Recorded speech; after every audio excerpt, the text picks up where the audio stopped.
വിശുദ്ധ മത്തായി സുവിശേഷം അധ്യായം 10. അക്കാലത്ത് യേശു തൻ്റെ ശിഷ്യന്മാരോട് അരുൾ ചെയ്തു, ചെന്നായ്ക്കളുടെ ഇടയിലേക്ക് ചെമ്മരിയാടുകൾ എന്ന പോലെ ഞാൻ നിങ്ങളെ അയക്കുന്നു. അതിനാൽ നിങ്ങൾ സർപ്പങ്ങളെപ്പോലെ വിവേകികളും പ്രാവുകളെപ്പോലെ നിഷ്കളങ്കരുമായിരിക്കുവിൻ. മനുഷ്യരെ സൂക്ഷിച്ചുകൊള്ളുവിൻ. അവർ നിങ്ങളെ ന്യായാധിപ സംഘത്തിന് ഏൽപ്പിച്ചു കൊടുക്കും. തങ്ങളുടെ സിനഗോഗിൽ വച്ച് അവർ നിങ്ങളെ മർദ്ദിക്കും. നിങ്ങൾ എന്നെ പ്രതി നാടുവാഴികളുടെയും രാജാക്കന്മാരുടെ സന്നിധിയിലേക്ക് ആനയിക്കപ്പെടും. അവിടെ അവരുടെയും വിജാതിയുടെ മുമ്പേ നിങ്ങൾ സാക്ഷി നൽകും. അവർ നിങ്ങളെ ഏൽപ്പിച്ചു കൊടുക്കുമ്പോൾ എങ്ങനെ പറയണമെന്നോ എന്തു പറയണമെന്നോ നിങ്ങൾ ആകുലപ്പെടേണ്ട.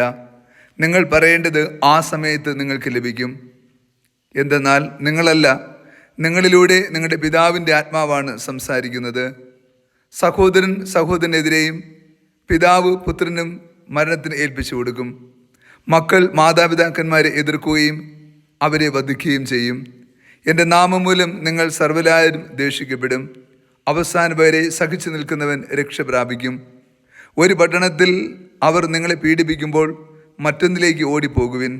സത്യമായി ഞാൻ നിങ്ങളോട് പറയുന്നു, മനുഷ്യപുത്രൻ്റെ ആഗമനത്തിന് മുമ്പ് നിങ്ങൾ ഇസ്രായേലിലെ പട്ടണങ്ങളെല്ലാം ഇങ്ങനെ ഓടി പൂർത്തിയാക്കുകയില്ല. ശിഷ്യൻ ഗുരുവിനേക്കാൾ വലിയവനല്ല, ഭൃത്യൻ യജമാനേക്കാൾ വലിയവനല്ല. ശിഷ്യൻ ഗുരുവിനെ പോലെയും ഭൃത്യൻ യജമാനെ പോലെയും ആയാൽ മതി. ഗൃഹനാഥനെ അവർ ബെൽസെബൂൽ എന്ന് വിളിച്ചുവെങ്കിൽ അവൻ്റെ കുടുംബാംഗങ്ങളെ എന്തു തന്നെ വിളിക്കുകയില്ല. ഈശോയിൽ ഏറ്റവും സ്നേഹം നിറഞ്ഞ പ്രിയ ദൈവമക്കളെ, ഈ വിശുദ്ധ പ്രഭാതത്തിൽ നാം ദൈവത്തിരുസന്നിധിയിൽ പ്രാർത്ഥനാപൂർവമായിരിക്കുമ്പോൾ സുവിശേഷ പ്രഘോഷണത്തിൻ്റെ ത്യാഗം ധ്യാനിക്കാം. സത്യത്തിൽ പ്രേക്ഷിത ദൗത്യം ഒരു ത്യാഗ ജീവിതയാത്രയാണെന്ന് ഇന്നത്തെ സുവിശേഷം വായിക്കുമ്പോൾ നമുക്ക് ബോധ്യമാവുകയാണ്. അത്ര നിസ്സാരമോ എളുപ്പമോ ഉള്ള ഒരു ശുശ്രൂഷയല്ല ഇത്. മറിച്ച് ഒത്തിരി തിരസ്കരങ്ങൾ ഏറ്റുവാങ്ങുന്ന, മറ്റുള്ളവരാൽ അപമാനങ്ങളും നിന്ദനങ്ങളും ഏൽക്കേണ്ടി വരുന്ന, മർദ്ദിക്കപ്പെടുന്ന, പരിഹാസപാത്രമാകേണ്ടി വരുന്ന ജീവിത രീതിയാണിത്. നാം സ്വന്തക്കാരാലും ബന്ധുമിത്രാദികളാലും ഒരുപക്ഷെ മാതാപിതാക്കളാലും സഹോദരി സഹോദരങ്ങളാലും വിജാതീയരായാലും സ്വജാതികരായാലും ഒരുപോലെ നമ്മൾ തിരസ്കൃതരായി എന്ന് വരാം. നമ്മൾ മാറ്റി നിർത്തപ്പെട്ടവരായതുകൊണ്ടാകാം ഒരുപക്ഷെ ക്രിസ്തുവിനെ പ്രതി ഇപ്രകാരമുള്ള നൊമ്പരപ്പെടുത്തുന്ന അനുഭവങ്ങളിലൂടെ നമ്മൾ കടന്നു പോകേണ്ടി വരിക. യേശു പറയുന്നു, ചെന്നായ്ക്കളുടെ ഇടയിലേക്ക് ചെമ്മരിയാടുകൾ എന്ന പോലെ ഞാൻ നിങ്ങളെ അയക്കുന്നു. അതിനാൽ നിങ്ങൾ സർപ്പങ്ങളെപ്പോലെ വിവേകികളും പ്രാവുകളെപ്പോലെ നിഷ്കളങ്കരുമായിരിക്കുവിൻ.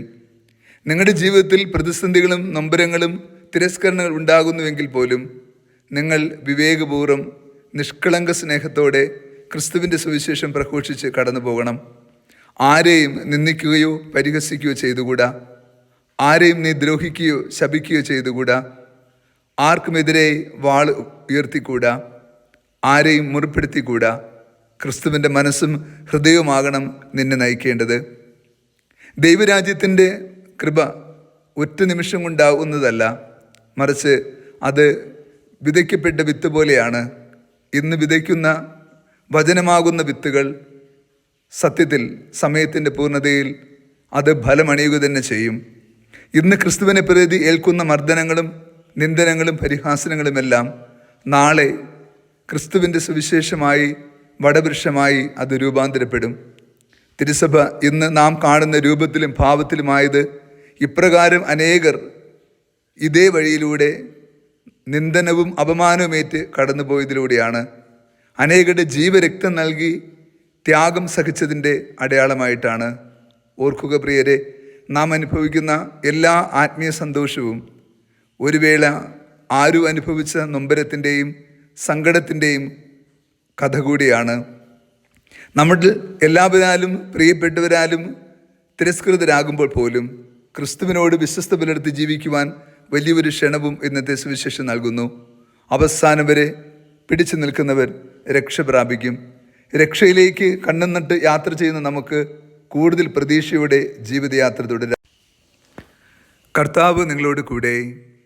സർവശക്തനായ ദൈവം, പിതാവും പുത്രനും പരിശുദ്ധാത്മാവും നമ്മെ സമൃദ്ധമായി അനുഗ്രഹിച്ച് ആശീർവദിക്കുമാറാകട്ടെ. ആമേൻ.